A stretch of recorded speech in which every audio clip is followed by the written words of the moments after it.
जले मन तेरा भी। चलिए दोस्तों, तो आज हम लोग बात करने वाले हैं जिन लोगों ने फर्स्ट सेमेस्टर में, मतलब कि फर्स्ट सेमेस्टर क्या, ग्रेजुएशन में जेनरिक इलेक्टिव यानी कि जीई का जो पेपर है उसमें हिस्ट्री रखा है, इतिहास का पेपर रखा है, ठीक ना। जिन लोगों ने ग्रेजुएशन का हिंदी क्या होता है, स्नातक में जीई जेनरिक इलेक्टिव में हिस्ट्री रखा है, तो उनका किस टाइप का क्वेश्चन आएगा, तो यह सेमेस्टर 1 में किस प्रकार पूछा गया है वो देखना है, ठीक। तो सेमेस्टर 1 का ये पेपर है जी देखिए यहाँ पे लिखा है जी, हिस्ट्री लिखा है, तो एच मतलब हिस्ट्री हो जाएगा, कहीं कहीं पे HIS लिखा होता है, HIS कहीं पे लिखा होता है, और ये 1 लिखा है, मतलब कि सेमेस्टर 1 का हिस्ट्री जी सेमेस्टर 1। तो आइए देखते हैं, हिस्ट्री जी सेमेस्टर 1 में भी दोस्तों आपका फुल मार्क्स 100 होता है, जिसमें से 80 नंबर आपको एग्ज़ाम लिया जाता है और 20 मार्क्स जो हैं आपके 20 नंबर कॉलेज की तरफ से दिए जाते हैं। पासिंग नंबर भी जान लीजिए भाई, तो 80 का 33% जितना होगा वो आपका हो गया पासिंग नंबर। 80 को भाग दे दीजिए, ठीक, 33 से, और जितना आएगा 80 का 33% जितना होगा, यानी कि 3 से भाग दे दीजिए ना सिंपली 80 को, जितना आएगा वो आपका पासिंग मार्क्स हो जाएगा, ठीक। अब आगे देखते हैं, तो यहाँ पे आपका टाइमिंग 3 घंटा दिया जाता है, समय टाइम पीरियड आपके 3 घंटे होते हैं, और किसी 5 प्रश्नों का ही उत्तर देना होता है। यहाँ पे क्लियरली बोला गया है आंसर एनी 5 क्वेश्चन, किन्हीं 5 प्रश्नों के उत्तर दें, ठीक। और आपका ACC का भी पेपर होता है, तो उसका भी हम लोग सारा का सारा जो है अपलोड कर चुके हैं क्वेश्चन पेपर, और साथ ही अगर आपका जो भी ऑनर्स है दोनों कोर पेपर का भी अपलोड कर चुके हैं सेमेस्टर 1 का। इनफैक्ट ये सभी BA के सभी चीज़ों का हमारे चैनल पे मिल जाएगा। अब आइए काम की बात करते हैं यहाँ पे इस पेपर के बारे में। तो किन्हीं 5 प्रश्न के उत्तर देने हैं, यानी कि 80 मार्क्स का आपका ये पेपर है और 5 के उत्तर देने हैं, तो इसका अर्थ हुआ कि 16 नंबर का आपका प्रत्येक क्वेश्चन है, 16 पच्चीस 80, ठीक ना। तो 16 नंबर का प्रत्येक क्वेश्चन है, और 16 नंबर का क्वेश्चन है, मतलब कि इसका उत्तर आपको कितने पेज में देना है, 3 पेज बोले तो एक खड़ा पन्ना और एक साइड का एक पन्ना। एक खड़ा पन्ना में 2 पेज होते हैं, ठीक, एक खड़ा पन्ना में 2 पेज होते हैं, तो एक खड़ा पन्ना और एक साइड का एक, तो इसके शब्दों की संख्या हो जाएगी 240 में। अगर शब्द बोलेंगे तो 240 वर्ड लिखिए, चाहे 3 पेज लिखिए, बात बराबर है, ठीक। यहाँ पे देखते हैं पहला क्वेश्चन। तो पहला है कि भारतीय इतिहास लेखन में अभिलेखों से कैसे सहायता प्राप्त होती है, स्पष्ट करें। तो यहाँ पे मैं इंग्लिश को भी थोड़ा थोड़ा पढ़ दूंगा। How do this inscription help in written of Indian history explain. तो इतिहास के लिखने में अभिलेख जो है, अभिलेख मतलब होता है कि मुद्राएं जो फिर पाई जाती हैं, जो कुछ भी ठोस रूप में पाई जाती हैं, मूर्ति हो गया, ठीक ना, तो उन सभी को क्या कहा जाता है, अभिलेख कहा जाता है। अगला है, उन ऐतिहासिक स्रोतों का वर्णन करें जो भारतीय इतिहास की रचना में सहायक हैं, यानी कि describe those historical source which are helping इन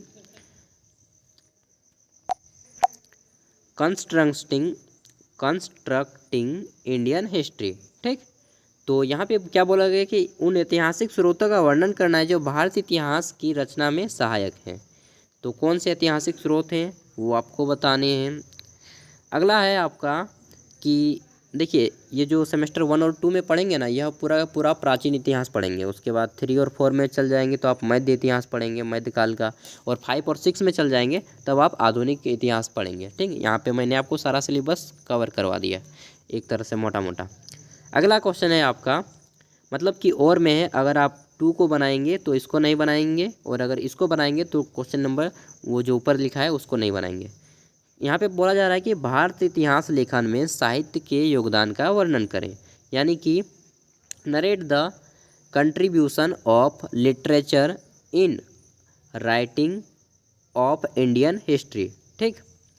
अगला क्वेश्चन है आपका, सिंधु घाटी की सभ्यता से संबंधित है। तो सिंधु घाटी की सभ्यता की नगर योजना पर प्रतिबंध लेंगे, कि सिंधु घाटी की सभ्यता में नगर किस प्रकार था, चौराहे थे, घर मिट्टी के, ईंटों के, पक्के ईंटों के बने हुए थे, ठीक ना, और नाली था, नाली के ऊपर क्या था, वो पत्थर रखा हुआ था, ढका हुआ था नाली। तो इस प्रकार आपको बताना है। सभी लोग व्यापार करते थे। बहुत ईजी क्वेश्चन है। तो write an essay on urban planning of Indus valley civilisation, ठीक। और यहाँ पे अगर इसको नहीं बनाएंगे तो और का दिया है, और में क्या बोला गया है कि सिंधु सभ्यता के सामाजिक जीवन पर प्रकाश डालिए, कि सिंधु सभ्यता के लोग शाकाहारी भी थे, मांसाहारी भी थे, शहद का उपयोग करते थे, और क्या वे लंबे लंबे बाल रखते थे, और एक मूर्ति पाया गया है जिसमें कि वे दाढ़ी भी रखा गया है, उस वह पुरोहित मतलब कि ब्राह्मण जी की मूर्ति होगी शायद। और लोग क्या क्या बोलते कि वह मन का मतलब क्या है कि माला, हाँ माला भी पहनते थे। तो इन सारी चीज़ों को तो मैं बता ही देता हूँ। Throw light on social life of Indus valley civilisation, ठीक। क्योंकि मैंने 12वीं में काफ़ी अच्छे से इंडियन हिस्ट्री को पूरा का पूरा चट कर गया था, लगभग 7-8 बार रिवीजन किया था, मजाक नहीं बोल रहा हूँ, इसलिए मुझे सारी चीज़ें याद हैं। अगर आप भी 2 से 3 बार पढ़ लेंगे ना तो याद हो जाएगा। अगला है चंद्रगुप्त मौर्य की जीवनी तथा उसके विजयों पर निबंध लिखे। तो देखिए चंद्रगुप्त मौर्य इंडियन हिस्ट्री का एक बड़ा ही कैरेक्टर रोल प्ले करता है। तो write an essay on life of आपका चंद्रगुप्त मौर्य के बारे में लिखना है, ठीक ना। तो चंद्रगुप्त मौर्य के गुरु कौन थे? आचार्य चाणक्य, जिसके ऊपर मैं आपको बीच बीच पे वीडियो भी देता रहता हूँ, ठीक। अगला है 5वां question, what do you understand by Ashoka's dhamma, कि अशोक का धम्म क्या है, इससे क्या समझते हैं। हाउ डिड ही ये क्या है जी, प्रोपोजेट एंड स्प्रेड इट। तो यहाँ पे इसका हिंदी पढ़ लेते हैं थोड़ा। अशोक के धम्म से आप क्या समझते हैं, इसका प्रचार एवं प्रसार उसने कैसे किया। तो अशोक जो है कलिंग युद्ध लड़ा था और उसको जीत भी लिया था, लेकिन बाद में उसने जो लगभग बहुत आदमी मर गए थे यार, क्या बताऊँ, बहुत आदमी शहीद हो गए उस युद्ध में। तो उसके जो है उसका सीना जो है ना पिघल गया। उसके बाद उन्होंने कसम खाया कि मैं आज के बाद युद्ध नहीं करूँगा, और उन्होंने बौद्ध धर्म अपना लिया। सम्राट अशोक ने बौद्ध धर्म अपना लिया, और अपना जो बेटा और बेटी था, उसका बेटा का नाम था महेंद्र और बेटी की नाम था शायद संघमित्रा। इन दोनों को उन्होंने मतलब कि बहुत सारे देशों को भेज दिया बौद्ध धर्म का प्रचार के लिए, जैसे कि श्रीलंका भेज दिया, जापान भेज दिया, चीन भेज दिया, ठीक ना। और अपने गुप्तचरों को भी भेज दिया। गुप्तचर बोलते हैं, क्या बोलते हैं कि विदेश नीति जो चलाते हैं ना वो, उनको, तो उनको भी भेज दिया और बौद्ध धर्म का प्रचार किया। और आज देखिए बौद्ध धर्म जो है पूरे के पूरे चीन में, पूरे के पूरे जापान में, उसके बाद श्रीलंका में और कई देशों में बौद्ध धर्म फैल गया है। तो इसका जो एक मेन रोल बोला जा सकता है कि अशोक को था, अशोक को दिया जा सकता है, ठीक ना। आप माने या ना माने, जिन लोगों ने इतिहास पढ़ा है वो तो जानते ही हैं। अगला क्वेश्चन है राइट एन एसे, यानी कि आपको एक निबंध लिखना है on economic condition during post, ये क्या है, मौर्य पीरियड। तो मौर्यन पीरियड जो था आपका, मौर्योत्तर काल, आर्थिक दशा पर एक निबंध लिखना है कि मौर्य काल में आर्थिक दशा कैसी थी उनकी। तो बहुत ही अच्छा था इकोनॉमिक कंडीशन यार, ठीक ना। गुप्त और मौर्य शासन ये दोनों, और मुगल शासन, इन तीनों के समय में ना इकोनॉमिक कंडीशन बहुत अच्छा था। अगला है कि भारत पर सिकंदर के आक्रमण का वर्णन करें तथा उसके प्रभावों की समीक्षा करें। तो सिकंदर के आक्रमण के समय भारत का राजा था पाटलिपुत्र, उस समय मुख्य केंद्र था भारत का पाटलिपुत्र मतलब पटना, और वहाँ के राजा थे धम्म, क्या नाम था, धनानंद। और वही धनानंद जो पूरी तरह से स्त्रियों में विलुप्त रहता था, मदिरा पान पिया करता था, दारू वगैरह, ठीक ना। और बाद में चाणक्य ने उसे उसकी गद्दी चंद्रगुप्त को दिलाई, और सिकंदर का भी हमला किया, और सिकंदर का जो क्या नाम था उसका, सेनापति सेल्यूकस, उसको चंद्रगुप्त मौर्य के साथ विवाह करवा दिया, और सिकंदर उधर ही मर गया भारत नहीं आ पाया। वो जो क्या नदी है, पोरस के राजा के साथ युद्ध भी हुआ, लेकिन ब्यास नदी के तट पर वह नहीं क्रॉस कर पाया भारत का बॉर्डर। तो आपको मैं यहीं पे इतिहास बता देता हूँ यार, कितना पढ़िएगा बुक, ठीक ना। तो यहाँ पे डिस्क्राइब करना है आपको, इसके बारे में लिखना है। अगला क्वेश्चन है आपका कि ऋग्वेदिक कालीन साहित्य एवं धर्म की विवेचना करें, ठीक। Discuss Rigvedic literature and religion. तो ऋग्वेदिक कालीन साहित्य के धर्म और विवेचना करना है इसके ऊपर। तो ऋग्वेद आपको मालूम होगा कि ऋग्वेदिक काल पूर्व काल मतलब क्या है कि वैदिक काल, ऋग्वैदिक काल, उत्तर वैदिक काल, इस सब के बारे में आप लोगों ने पढ़ा होगा, तो उसी के बारे में आपको एक छोटा सा निबंध जैसा लिखना है। अगला क्वेश्चन है दोस्तों 9 नंबर क्वेश्चन, उत्तर वैदिक कालीन सामाजिक एवं आर्थिक दशा पर एक निबंध लिखें। तो अब ये आपको मैंने बताया ना, उत्तर वैदिक काल, ऋग्वैदिक काल, तो इसके ऊपर आपको निबंध लिखना है कि इस काल में जाति प्रथा थी या कैसा था समाज, और सती प्रथा को मानते थे लोग।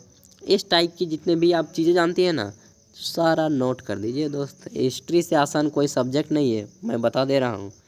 राइट एन ऐसे on social and economic condition during later वैदिक पीरियड, ठीक ना। अगला है यहाँ पे, अगर आप इसे नहीं बनाते हैं तो और का ऑप्शन दिया है। देखिए इतने सारे क्वेश्चन के ऑप्शन दिए हैं यार, क्या बताऊँ। और ये जो क्वेश्चन है ना, मैं मजाक नहीं बोल रहा हूँ, ये आईएएस के क्वेश्चन, आईएएस के एग्ज़ाम जो होता है यूपीएससी इंडियन सिविल सर्विस, उसमें डायरेक्ट टू डायरेक्ट पूछा गया है। मैं कई बार देखा हूँ क्वेश्चन, जब मैक्स मतलब वैसे तो मैं सभी का अपलोड करता हूँ ना, इसलिए मैंने देखा है कि ऑप्शनल सब्जेक्ट में edge to edge copy paste होता है। तो इसको आप अगर अच्छे से पढ़ेंगे तो यूपीएससी सिविल सर्विस तक का एग्ज़ाम आप बहुत ही इजीली क्रैक कर सकते हैं। संगम काल के राजनीतिक एवं सामाजिक अवस्था का वर्णन करें। Describe the political and social condition of Sangam age, ठीक। तो संगम काल की स्थापना किसने की, कब हुई, इसके कौन कौन महान राजा थे, इन सब के बारे में आपको लिखना है। और 10वां क्वेश्चन है कि बुद्ध के जीवन चरित्र तथा उसके उपदेशों का वर्णन करें। Discuss the career and teaching of Buddha. तो बुद्ध के बारे में कौन नहीं जानता। अगर आप भारत के निवासी और महात्मा बुद्ध के बारे में नहीं जानते हैं तो क्या बोलूँगा मैं, आपको बकलोल बोलूँगा। तो देखिए दोस्तों, मैंने बहुत से अच्छी तरह से आपको समझाने की कोशिश की है। फिर भी अगर लगता है कि मुझ में कुछ कमी है तो प्लीज़ कमेंट कीजिएगा, हम आपके हर एक कमेंट का उत्तर देंगे। और अगर आपको लगता है कि वीडियो अच्छी है तो प्लीज़ लाइक कीजिएगा। और अगर आपको किसी भी सब्जेक्ट का या किसी भी ऑनर्स पेपर का क्वेश्चन पेपर देखना है या किसी भी एग्ज़ाम का क्वेश्चन पेपर देखना है तो आप हमारे चैनल पे जाइए, प्लेलिस्ट में प्रीवियस ईयर क्वेश्चन पेपर में जाइए, वहाँ पे आपको सभी एग्ज़ाम के प्रीवियस ईयर क्वेश्चन पेपर बड़ी ही आसानी से मिल जाएंगे, ठीक ना। तो इस वीडियो को यहीं पे एंड करते हैं। अगर आपका कोई दोस्त हो ग्रेजुएशन में पढ़ रहा हो, चाहे उसका ऑनर्स क्यों कोई भी सब्जेक्ट क्यों ना हो, आपको हमारे चैनल पे मिल जाएगा, तो प्लीज़ उन तक भी वीडियो को शेयर कर दीजिएगा, उसका भी एग्ज़ाम अच्छा से क्लियर हो और अच्छे मार्क्स लाएं, ठीक ना। तो थैंक यू, वीडियो को आपने इतनी तालीनता से सुना, इसके लिए धन्यवाद। फिर मिलते हैं एक नेक्स्ट वीडियो के साथ। तो बाय बाय दोस्तों। मुझे सर नहीं दोस्त कहिएगा यार, सर कहते हैं आपको, शर्म लगता है हमें। तो चलिए यहीं पे एंड करते हैं।